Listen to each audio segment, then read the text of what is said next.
예수님의 이름으로 기도합니다. 우리 보혈을 지나 복음송 보혈을 지나 찬송하시면서 하나님 앞에 예배하러 나아갑니다.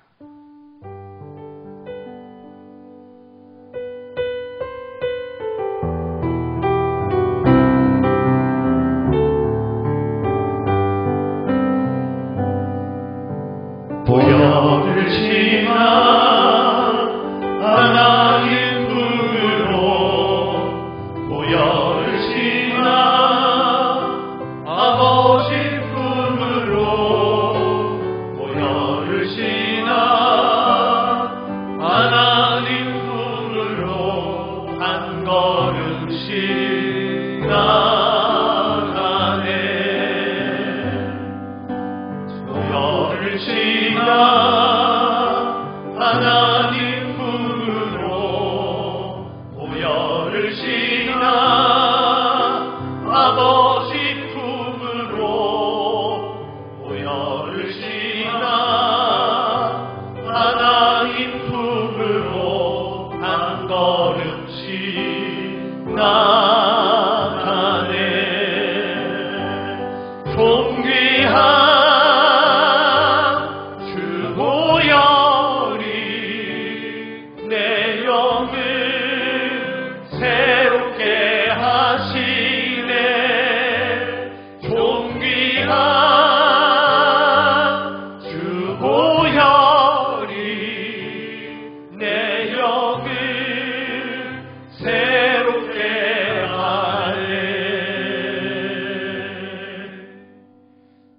피아노 반주에 맞추어서 묵상으로 하나님께 기도합니다.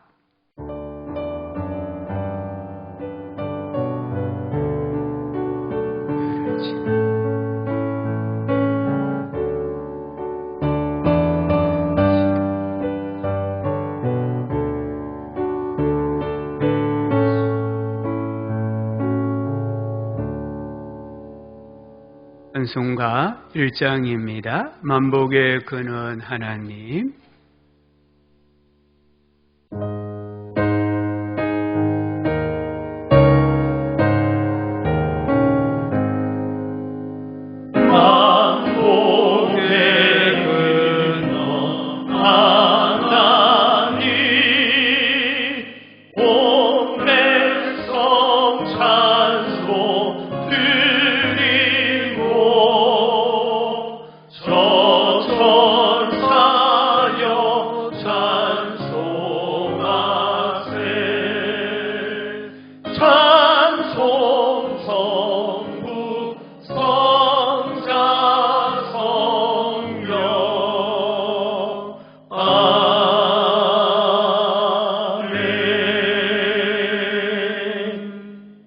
사도신경으로 우리 신앙을 고백하겠습니다. 나는 전능하신 아버지 하나님 천지의 창조주를 믿습니다. 나는 그의 유일하신 아들 우리 주 예수 그리스도를 믿습니다.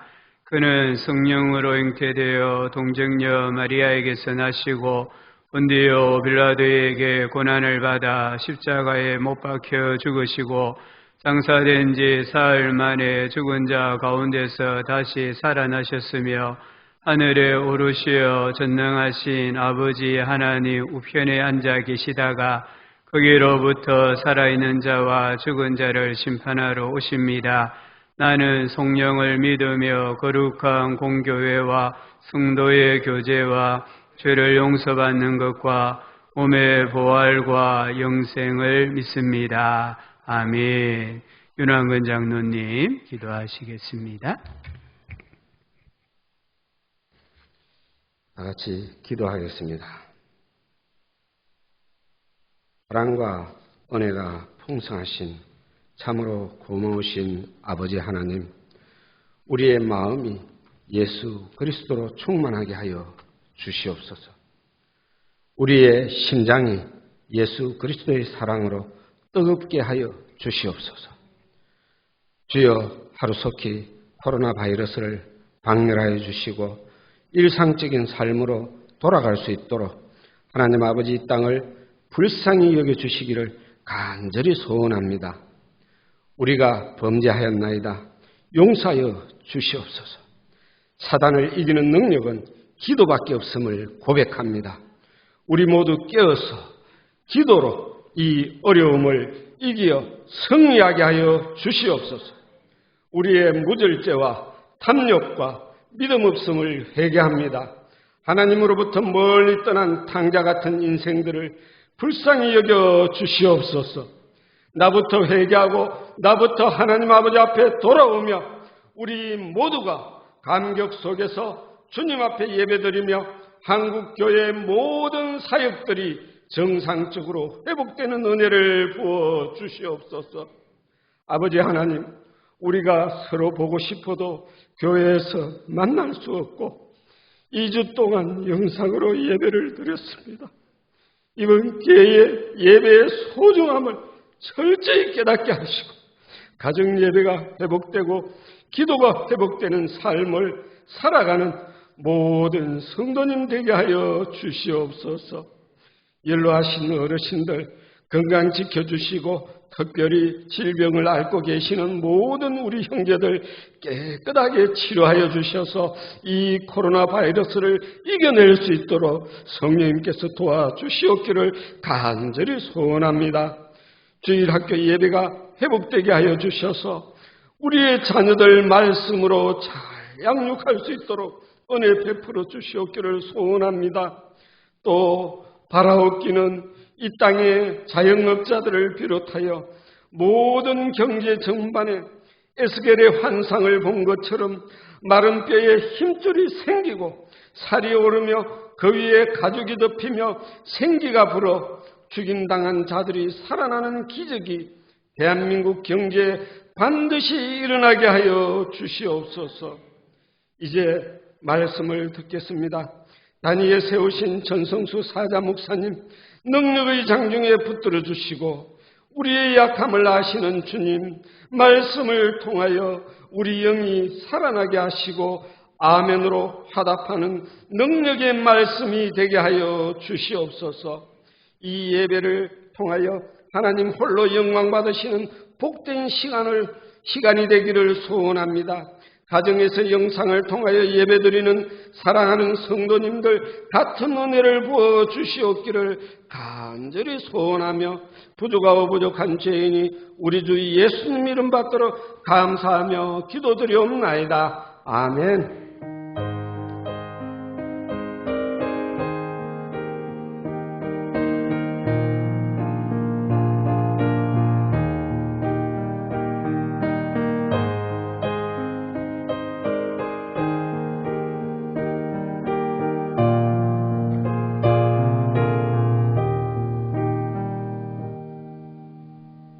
하나님 말씀 구약 성경 다니엘 6장 7절부터 10절까지입니다.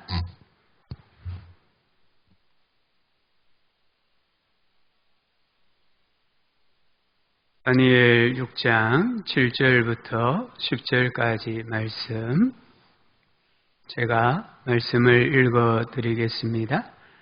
나라의 모든 총리와 지사와 총독과 법관과 관원이 의논하고 왕에게 한 법률을 세우며 한 금령을 정하실 것을 구하나이다. 왕이여, 그것은 곧 이제부터 30일 동안에 누구든지 왕 외에 어떤 신에게나 사람에게나 무엇을 구하면 사자굴에 던져 넣기로 한 것이니이다.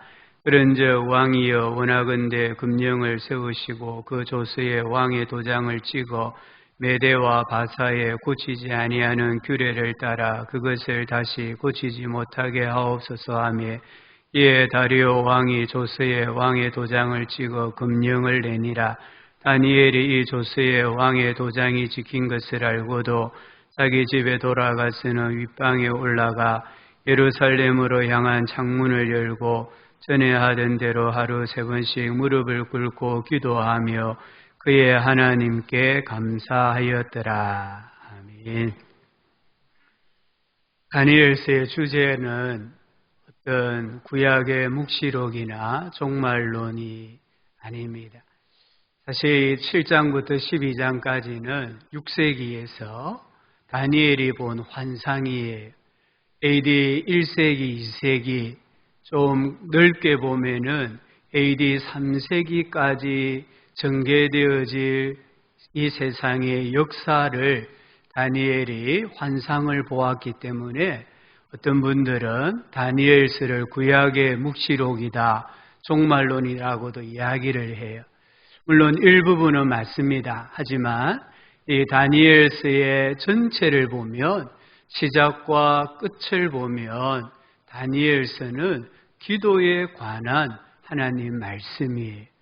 성경에서 기도가 뭔가, 기도의 능력이 무엇인가를 알기를 원한다고 하면 이 다니엘서를 읽어야 합니다. 다니엘서는 BC 605년 바벨론의 느부갓네살 왕의 예루살렘 1차 침공으로 시작해서 BC 597년 2차 침공, BC 586년 3차 침공으로 이스라엘이 멸망을 합니다. 그리고 이때에 이 바벨론 땅에 수많은 이스라엘의 백성들이 포로로 끌려가고 여러 나라로 흩어져 살아갔습니다. 그들에게 주시는 말씀이 이 다니엘서예요. 나라를 잃고 성전이 파괴되고 고향 산천을 등지고 먼 타국으로, 이 타국이라고 할 때에는 이웃나라가 아니에요. 1200km가 훨씬 넘는 그 공간에 떨어져 있는 바벨론 땅에 강제로 끌려가서 노예살이하고 있는 이스라엘 백성들에게 하나님께 주신 말씀이에요. 근데 이 말씀을 그냥 읽어보면 위로가 없습니다. 소망이 없습니다. 하나님이 어떤 복을 주시겠다라는 말씀이 없습니다. 하나님께서 말씀하시는 것은 하나입니다. 기도입니다. 기도하는 백성이 되라고 말씀합니다. 기도하는 바보가 되라고 말씀합니다. 한번 생각해 보십시오. 노예로 사는 백성들이 기도한다고 하면 힘 있는 사람, 권력을 행사하는 바벨론 사람들이 볼 때에 얼마나 어리석겠습니까? 또 얼마나 어처구니 없는 행동으로 보이겠습니까? 그런데 하나님은 기도하라고 하십니다. 바벨론의 사람들이 너희들을 향하여 무엇이라고 말하든지 간에 너희는 기도하는 내 백성이 되라고 말씀하고 계십니다. 그러면서 하나님은 다니엘과 그의 세 친구 사드락, 메삭, 아벳느고의 삶을 통해서 기도하는 백성이 되면 하나님께서 어떻게 행하시는지를 보여주시는 거예요. 오늘 이 말씀은 또한 페르시아 고레스 왕의 칙령으로 포로 생활을 끝내고 고국으로 돌아가서 힘들게 살고 있는 이스라엘 백성들이 이 다니엘서를 함께 읽고 묵상을 했습니다. 다시는 나라를 잃지 아니하려고 하면 도울 힘이 없는 인생을 의지하지 말고, 군대를 의지하지 말고 절대 전능하신 하나님만 의지해야 한다라는 깨달음이 있었습니다. 지금 너무 어렵지만, 가난하지만, 삶의 기반이 없지만 우리가 할 수 있는 일은 전능하신 하나님을 의지하는 것이다.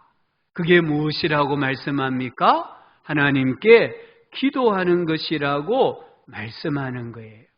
우리 성도님들 간만에 보니까 너무너무 반갑고 좋습니다.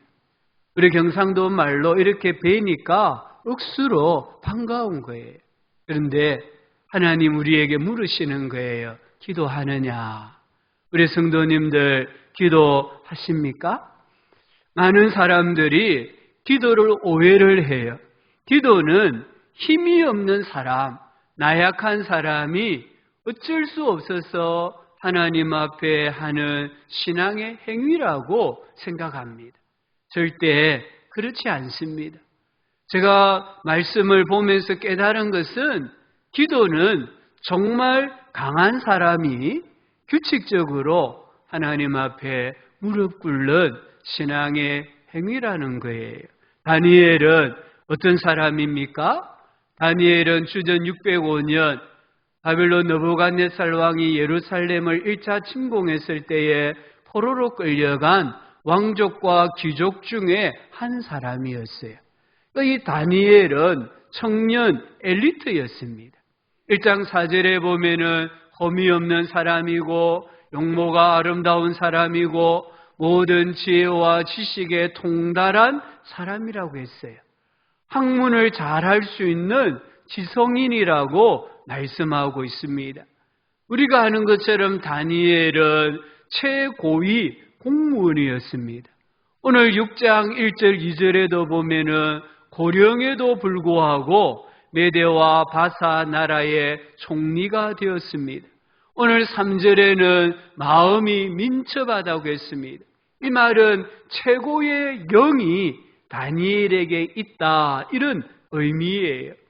6장 1절과 3절에 바사 제국의 120도를 다스리는 세 사람 중에 한 사람이고 세 사람의 총리 중에 수석 총리가 된 사람입니다.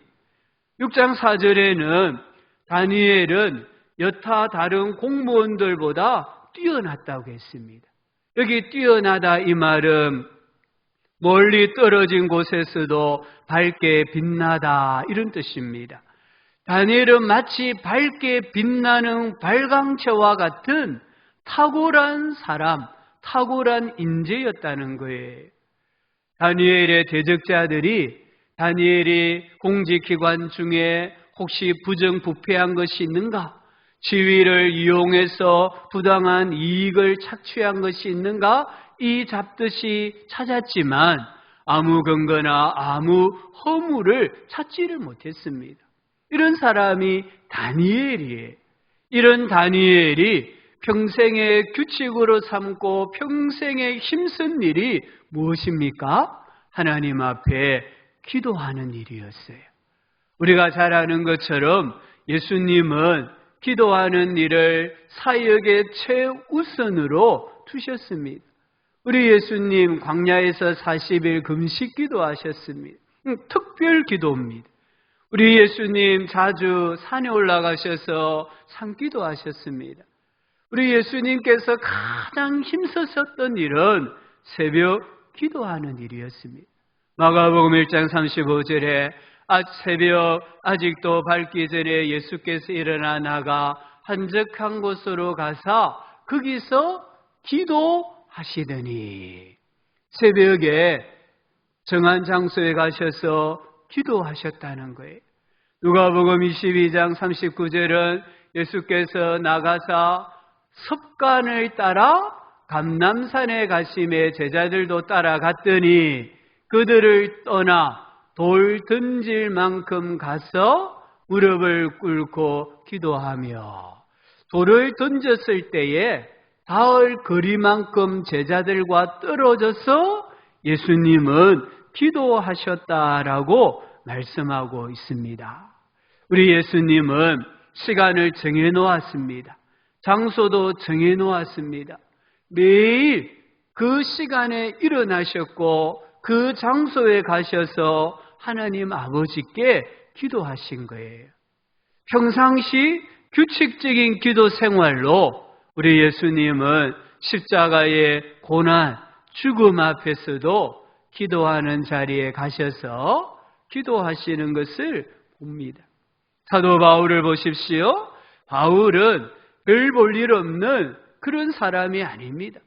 바울은 1세기 최고의 지성인이었습니다. 랍비였습니다.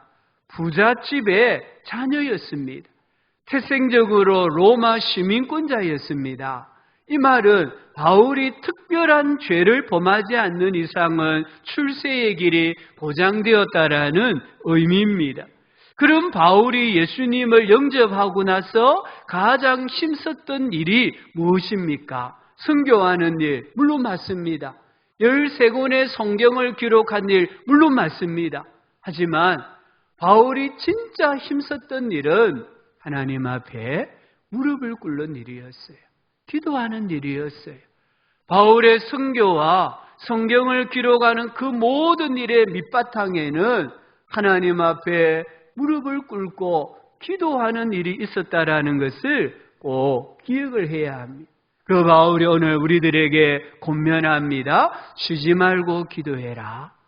아무것도 염려하지 말고 하나님께 감사함으로 기도하라고 권면을 합니다. 미국의 16대 대통령 아브라함 링컨, 그는 기도하는 대통령이었어요.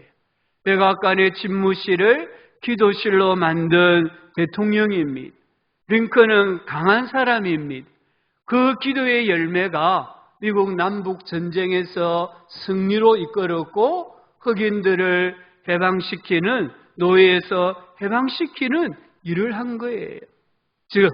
지금 미국에도 코로나19 바이러스가 이래 많이 퍼지고 있습니다.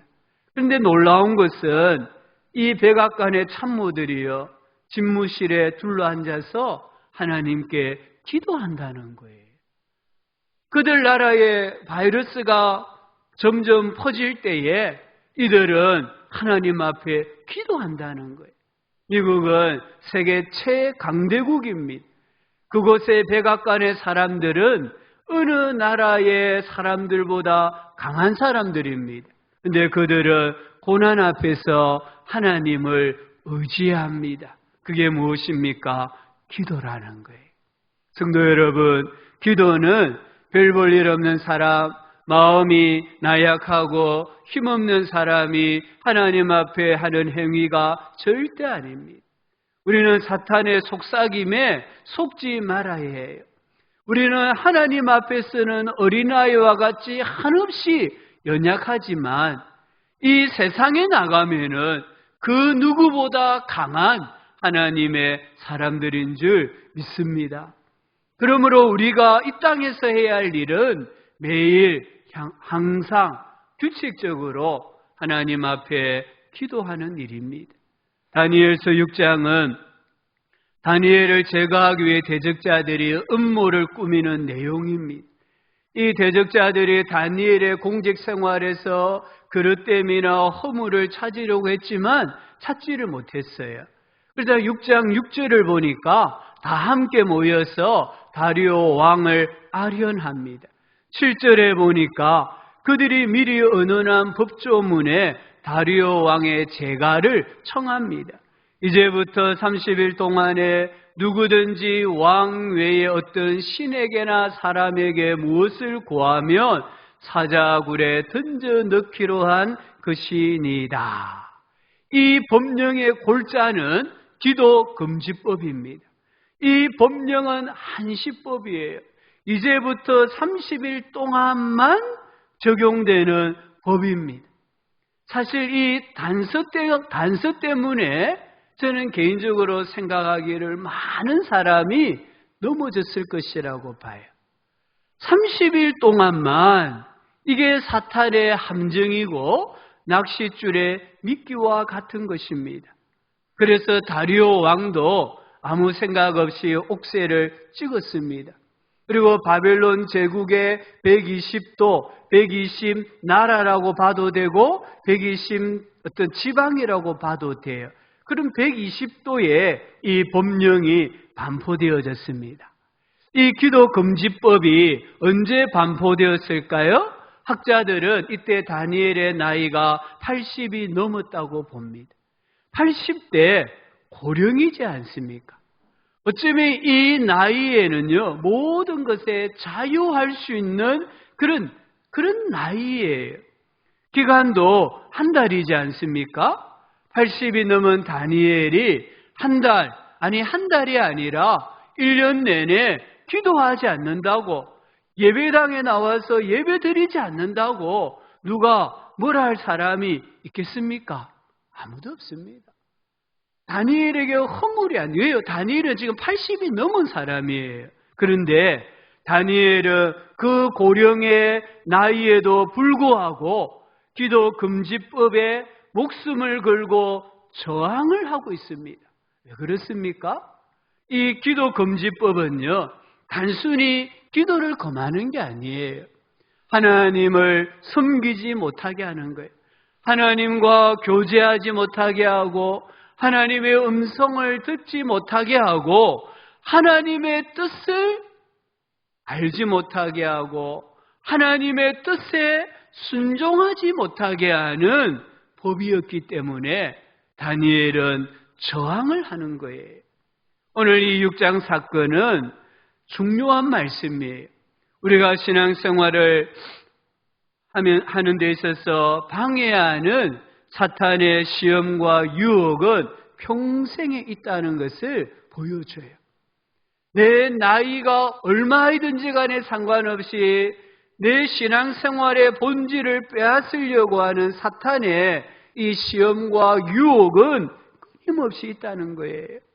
또한 이 사건은 사탄의 유혹은 내가 나이가 들수록 오래 믿을수록 본질적인 것이라는 것을 보여줍니다. 우리가 물질에 대한 시험, 시간과 또 헌신에 대한 시험은 잘 이겨냅니다. 의외로 잘 이겨내요. 하지만 기독교 신앙의 본질에 대한 시험을 만났을 때에는 너무나 안일하게 대처하는 경향이 우리 모두에게 있습니다. 우리 너무 쉽게 신앙의 성문을 활짝 열어버리는 그런 경향이 있다는 거예요. 오늘 다니엘은 신앙생활의 본질이 뭐냐? 하나님을 섬긴다는 신앙의 본질이 무엇이냐를 알고 있었습니다. 그래서 이 본질을 빼앗으려고 하니까 다니엘은 생명을 걸고 순교자의 신앙을 가지고 지금 홀몸으로 저항을 하고 있는 거예요. 이 기도금지법은 다니엘에게만 내려진 게 아닙니다. 페르시아 제국이 다스리는 모든 나라 120도의 모든 신하와 백성들에게 내려진 법령이에요. 그래서 다니엘뿐만 아니라 이 바벨론 땅에 살고 있는 이스라엘 백성들, 또 흩어진 이스라엘 백성들, 디아스포라라고 하잖아요. 이 디아스포라 모든 이스라엘 백성들에게도 동일하게 선포된 법령입니다. 기도금지법이 반포되었을 때에 사람들은 모임에는 가불논박이 일어났을 거예요.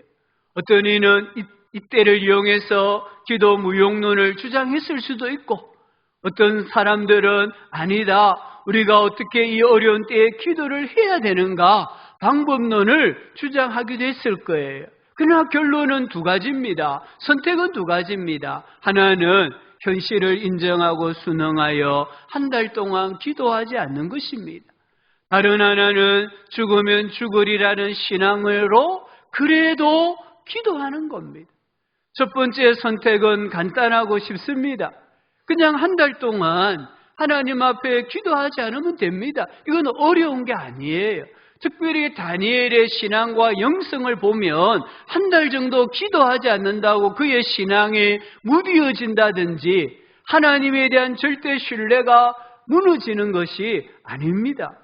속으로도 기도할 수 있는 영성을 가진 사람이 다니엘이에요. 두 번째 선택은 모든 것을 포기해야 합니다. 그래도 기도한다고 하면 세상적인 지위나 권세나 명예나 물질이나 사람을 모든 것을 포기해야 합니다. 다니엘은 두 번째 방법을 선택했습니다. 이게 무엇을 의미합니까? 자기가 가지고 있는 모든 것을 포기한다는 말이에요. 한 달만 기도하지 않으면 아무것도 포기하지 않아도 됩니다. 한 달을 못 참습니까? 뭐가 힘이 들겠어요? 그러나 다니엘은 모든 것, 목숨까지도 포기하기로 결단하고 하나님 앞에 계속해서 무릎을 꿇고 기도하겠다고 결심합니다. 무엇 때문입니까? 신앙의 본질이기 때문이에요. 다니엘은 아쉬운 게 없는 사람이에요. 그는 출세한 사람입니다. 부귀영화를 누렸고 누리고 있는 사람입니다. 아니 80대에 실직한다고 누가 흉을 보겠습니까? 그런데 이 일에 목숨을 걸고 있습니다. 하나님을 섬긴다는 신앙의 본질이 무엇인가를 알았기 때문이에요. 그리고 하나님께서 기뻐하시지 않는다라는 것을 알았기 때문에 다니엘은 저항을 하는 거예요. 오늘 10절에 보면 다니엘이 조스의 왕의 도장이 찍힌 것을 알고도 자기 집에 돌아가서는 윗방에 올라가 예루살렘으로 향한 창문을 열고 전에 하던 대로 하루 3번씩 무릎을 꿇고 기도하며 그의 하나님께 감사하였더라. 그래도 다니엘은 창문을 열었습니다. 지금 스파이들이 다니엘이 진짜 창문을 열까 안 열까 주시하고 감시하고 있었습니다. 그런데 다니엘은 자기가 이 법령을 어기면 죽는다, 죽음이라는 걸 알면서도 창문을 활짝 열었습니다.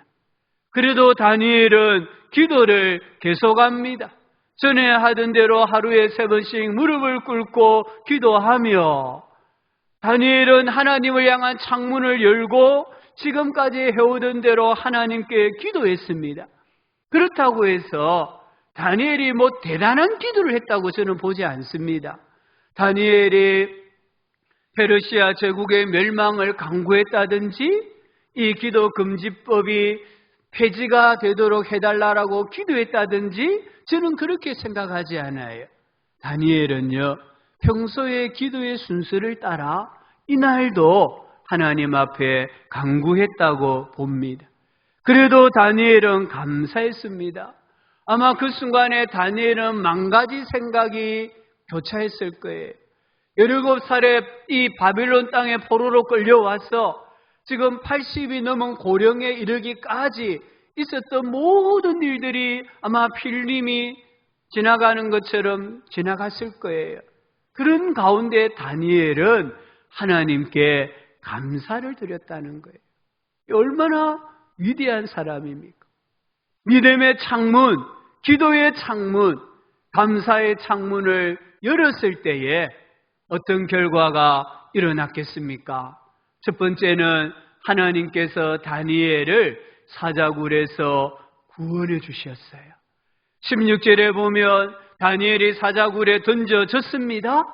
그 당시에 가장 잔인한 사형법이 사자굴에 던져 넣는 거예요. 6장 24절을 보면요, 다리오 왕이 다니엘을 참소한 자들을 그들의 가족과 함께 사자굴에 던져 넣었을 때에 그들이 굴 바닥에 닿기도 전에 내려오는 중에 사자들이 입을 열어서 그들을 삼켰다고요. 뼈까지도 부서뜨리고 먹어버렸다라고 말씀하고 있어요. 이 무시무시한 사자굴에서 다니엘이 건짐을 받았습니다. 22절에 보니까 하나님께서 이미 그의 천사를 보내어 사자들의 입을 봉하여 다니엘을 상해하지 못하게 하셨다라고 말씀합니다. 이미의 은혜를 하나님이 베풀어 주신 거예요. 그리고 6장 23절에는 그들이 다니엘을 굴에서 올린 적 그의 몸이 조금도 상하지 아니하였으니 이는 그가 자기의 하나님을 믿음이었더라. 하나님은 당신을 끝까지 의지하는 사람들을 이렇게 구원해 주신다라는 것을 우리에게 보여주시는 거예요. 두 번째 어떤 일이 일어났을까요? 하나님께서 영광을 받으신 거예요. 6장 25절에 다리오 왕이 120도의 모든 백성들에게 조서를 내렸습니다. 6장 26절 27절에 내 나라 관할 아래에 있는 사람들은 다 다니엘의 하나님 앞에서 떨며 두려워할지니 그는 살아계시는 하나님이요 영원히 변하지 않으시리시며 그의 나라는 멸망하지 아니할 것이요 그의 나라는 무궁할 것이며 그는 구원도 하시며 근전하기도 하시며 하늘에 서든지 땅에 서든지 이적과 기사를 행하시는 이로써 다니엘을 구원하여 사자의 입에서 벗어나게 하셨습니다. 지금 이 고백을 누가 하고 있습니까? 다리오 왕입니다. 이방의 왕입니다. 하나님께서 누구에게 지금 영광을 받으셨습니까? 다리오 왕입니다. 이 다니엘을 비롯하여서 믿음의 사람들이 고난을 당할 때에 그 고난을 통해서 하나님께서 영광을 받으신 거예요. 이 고난은요, 죽음에 이르는 고난이에요. 실제로 성도들이 죽음에 던져졌을 때에 부활을 경험합니다. 부활을 경험할 때에 하나님의 살아계심과 하나님의 영광과 하나님의 능력이 선포되어지고 증거되어진다라는 것을 우리에게 가르쳐주고 계십니다. 다니엘과 그의 세 친구들은요, 이 다니엘서를 읽어보면 우리가 지금식으로 표현해 볼 때에 나는 그리스도인입니다, 크리스찬입니다, 이 말을 한마디도 안 했어요. 다른 사람들에게 나와 함께 예수 믿읍시다, 이 말 하지 않았습니다. 할렐루야, 아멘, 이런 말 하지 않았습니다. 이들은 말로 하나님을 신앙하지 않았습니다. 삶으로 하나님을 신앙했습니다. 그 삶이 무엇입니까? 문제 앞에, 고난 앞에, 죽음 앞에 하나님께 기도한 거예요. 출세와 명예와 권력이라는 세상의 유혹 앞에서, 절체의 절명의 위기 앞에서, 쇳덩이를 녹이는 불 앞에서, 사자굴 앞에서 하나님을 신앙하는 삶을 보여주었습니다. 그 결과 실제로 그들은 죽음의 장소에 던져졌습니다. 그런데 안 죽었습니다. 하나님께서 사망의 세력으로부터 건져내셨습니다. 주님이 친히 함께 하셨고, 때로는 주님이 천사들을 보내시어 신앙의 절개를 지킨 하나님의 사람들을 건져내셨습니다. 그리고 이방인들로 하여금 하나님께 영광을 돌리게 하셨습니다. 세 번째는요, 하나님께서 다니엘을 크게 형통하게 해주셨습니다. 오늘 이 기도의 삶을 끝까지 삶으로 하나님을 경외한 다니엘을 하나님께서 높여주신 거예요. 6장 마지막 절 28절에 보면 이 다니엘이 다리오 왕의 시대와 바사 사람 고레스 왕의 시대에 형통하였더라. 다니엘은 바벨론 느부갓네살 왕, 이때는 청년 때입니다. 그리고 벨사살 왕, 바벨론 제국의 마지막 왕입니다. 이때는 아마 중년이었을 거예요. 그리고 메대의 다리오 왕, 오늘 말씀이잖아요. 고령입니다. 그리고 바사 고레스 왕의 시대에까지 형통했습니다. 다니엘의 형통, 다니엘의 이 오랜 공직 생활의 비결이 무엇입니까? 하나님을 향한 믿음의 창문을 열고, 기도의 창문을 열고, 감사의 창문을 열었기 때문입니다. 오늘 다니엘은 하루에 3번 하나님께 기도한다라는 대원칙을 세웠습니다. 그리고 평생에 지켰습니다. 이 다니엘 때문에 지금도 유대인들은 하루에 3번씩 기도한다고 합니다. 우리는 다니엘을 만나면서 우리도 기도의 대원칙을 세워야 합니다. 기도의 대원칙이 뭡니까? 항상입니다. 평소에입니다. 규칙적으로. 이 3가지가 우리 신자의 기도 생활의 대원칙이 되어야 합니다. 하루 중에 제일 중요한 시간에 할 일이 무엇입니까? 기도입니다. 해뜰 무렵에 할 일이 무엇입니까? 기도입니다. 하루 중에 하나님을 찾는 것이 제일 중요합니다. 우리 성도님들 살아가면서 중요한 일이 아니라 더 중요한 일을 하시기 바랍니다. 다급한 일이 아니라 진짜 중요한 일을 하시기를 바랍니다. 그게 무엇입니까? 하나님과의 친밀함입니다. 매일 말씀과 기도로 하루를 시작할 때에 하나님과의 친밀함을 유지할 수가 있습니다. 왜 우리가 이런 기도의 원칙을 세워야 합니까? 항상 왜 기도해야 됩니까? 내 혈기를 죽이기 위해서입니다. 나의 이 혈기가 기도라는 풀무불에 들어가서 녹아야만 하나님의 은혜와 복을 받을 수가 있습니다. 기도는 자기와의 싸움입니다. 내 안에 기도하기 싫어하는 본성이 있어요. 저도 2주 정도 새벽기도 안 하니까 아침에 좀 일찍 자고 싶더라고요. 그래서 그래도 저는 제 자신을 좀 지키기 위해서 5시 일어나고 교회 사무실을 출근하고 그랬어요. 그래도 잘 안 되더라고요. 그래서 아내와 함께 집에서 새벽 기도회를 했어요. 찬송을 부르고 제가 인도하는 것은 똑같이 그런 거 조금 낫더라고요. 그리고 지난 한 주간은 새벽 기도를 했습니다. 물론 10명 이내의 성도님들이 나오셨지만 매일 성경 읽고요. 매일 하나님 앞에 기도하는 것은요. 자기와의 싸움이. 내 안에는 기도하기 싫어하는 본성이 있어요. 기도하기 싫어하면 하나님과 거리가 점점 멀어져요. 나중에는 하나님과 상관없이 살아가는 인생이 되고 만다는 거예요. 왜 평소에 기도하셔야 합니까? 평소에 기도해야 어려운 일을 만나면 기도할 수가 있습니다.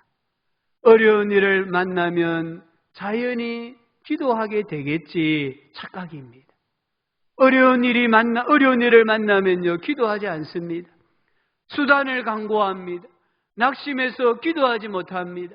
평소에 기도하시는 분이요 어려운 일을 만나면 여전히 하나님 앞에 무릎을 꿇을 수 있습니다. 평생에 기도하는 사람이 복 있는 사람인 줄 믿습니다. 우리는 규칙적으로 기도해야 됩니다. 시간을 정하시기 바랍니다. 장소를 정하시기 바랍니다. 그리고 하나님 앞에 일관되게 한번 해보시기 바랍니다. 저는 그게 새벽 기도라고 생각합니다. 교회 오실 수 있으면 제일 좋지만 또 교회 오시지 못하는 분들도 계세요. 그러면 집에서라도 아니면 직장에서라도 매 순간에 하나님 앞에 시간을 정하고 장소를 정하고 기도해 보시기 바랍니다. 인생의 승리자가 누구인지 아십니까? 기도가 체질화된 사람이에요. 이 다니엘은 어렸을 때부터 기도가 체질화되었기 때문에 그는 성공하는 인생이 될 수가 있었습니다. 우리 성도님들의 삶에 기도 금지법이 있습니까? 법령으로 정해진 것은 없지만 내 기도 생활을 방해하는 것이 무엇입니까? 나로 하여금 하나님 앞에 무릎 꿇지 못하게 방해하는 것들이 무엇입니까? 그게 기도 금지법이에요. 이런 것들을 뛰어넘으셔야 돼요.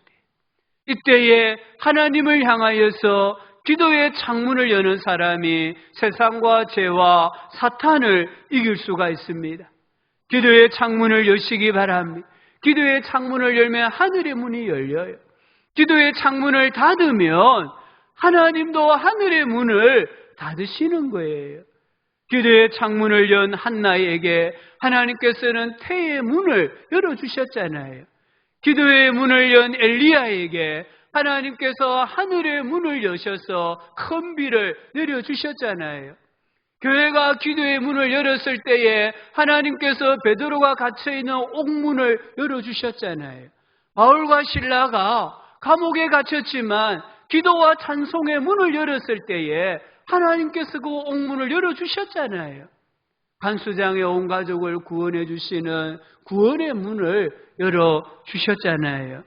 우리 모두가 정말 믿음의 창문, 기도의 창문, 감사의 창문을 여시기를 바랍니다.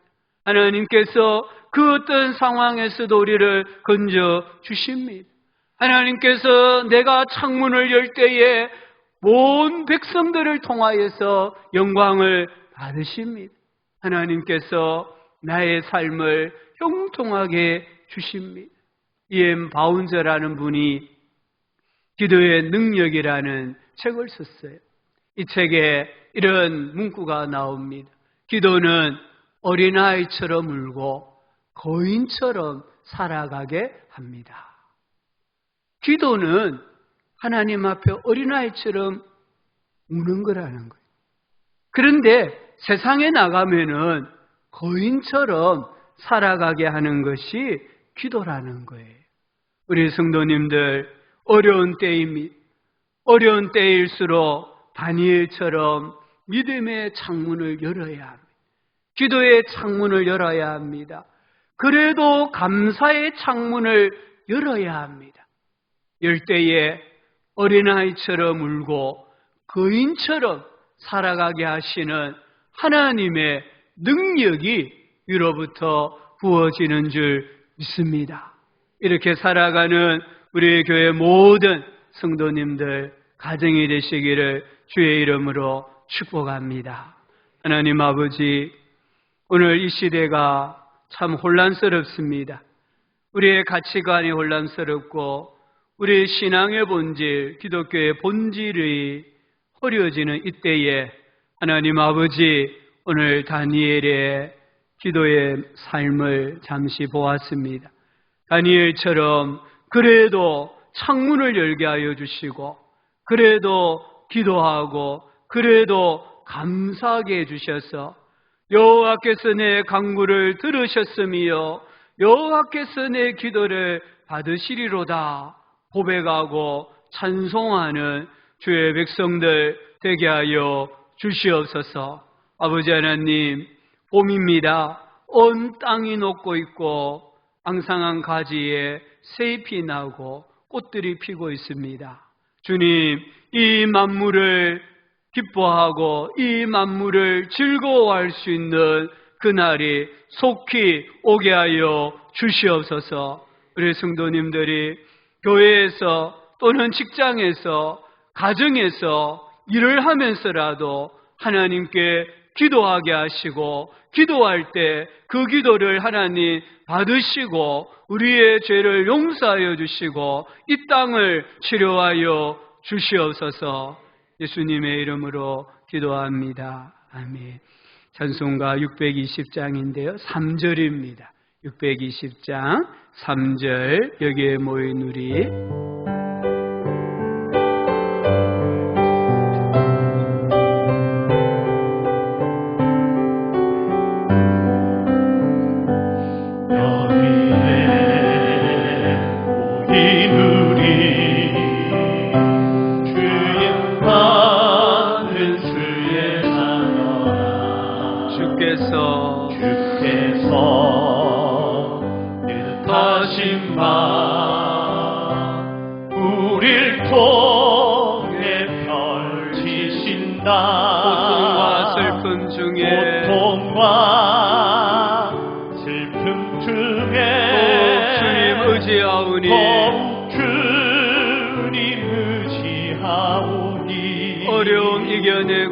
어려움 이겨내고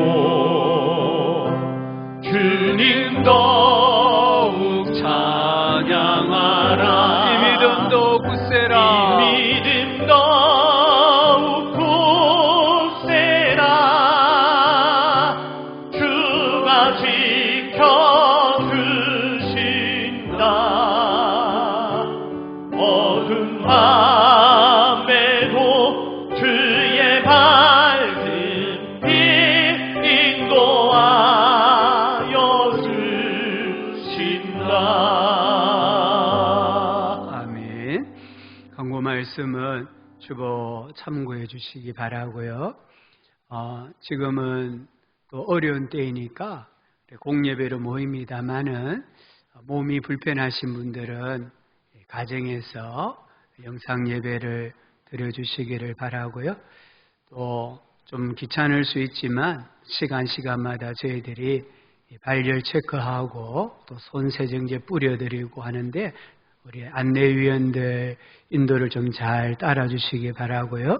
지금처럼 예배 시간에 마스크 쓰시고 찬송하고 기도하시면 좋겠습니다. 7번에 보니까 111 구역 금식 기도표가 나와 있습니다. 우리가 지난주부터 시작했습니다만 광고가 제대로 안 되어서 혹시 하지 아니한 구역이 있으면 제가 1부터 6까지 다시 표기해 놓았는데요. 우리가 어려운 때에 우리가 잠시라도 기도 꼭 하시기 바라고요. 기도할 수 있는 기도 제목은 오늘 주보에 별지로 넣어드렸습니다. 그냥 이 순서대로 읽으셔도 되고요. 또 우리가 한 끼 금식하면 좋고 또 금식하지 않는다 할지라도 이 재난을 당한 분들을 돕기 위해서 한 끼 금식했다 생각하고 또 구역별로 이렇게 헌금을 해주시면 교회가 다 모아서 공공기관에 재난 구호 헌금으로 보내도록 하겠습니다. 교 소식도 이사도 또 장례 마치신 우리 성도님 가정도 계시는데요. 다 참고하셔서 또 위로해 주시고 기도해 주시기 바랍니다. 새벽 기도는 월요일부터 금요일까지, 당분간은 월요일부터 금요일까지 있다는 것도 또 기억해 주시기 바랍니다. 기도하겠습니다. 하나님 아버지 감사합니다. 오늘 참 혼란 가운데 있지만 하나님께 나와 예배했습니다. 또 기도를 드렸습니다. 말씀을 들었습니다. 영이 회복되고 살게 하여 주시고 우리 장로님이 기도하셨던 것처럼 특별히 우리 주일학교의 예배가 빠른 시일 안에 회복되어질 수 있도록 다음 세대, 자녀 세대를 향한 하나님의 자비와 긍휼이 무궁하게 하여 주시기를 원합니다. 우리 주님 앞에 주의 또 헌금을 주께 드렸습니다. 이 예물을 주님 받아주시고 이 어려운 때의 성도들의 가정과 직장과 생업에 은혜와 복을 내려 주옵소서. 돌아가는 발걸음 함께 해주시고 이 세상을 살아갈 때에 거인처럼 살게 하여 주시옵소서. 예수님의 이름으로 기도합니다. 아멘. 구주 예수님의 은혜와 하나님 아버지의 큰 사랑과 성령 하나님의 위로하여 주시고 교제하여 주시고 치유하시며 동행하여 주시는 은혜가 이 땅에 고난당하는 이들에게 아버지 이 땅에 바이러스 감염으로 인하여 참으로 우울한 가운데 살아가고 있는 모든 사람들에게 우리 교회 모든 성도님들의 가정과 심령과 생업과 앞날과 건강 위에 몸된 교회 위에 영원토록 함께 있을지어다. 아멘.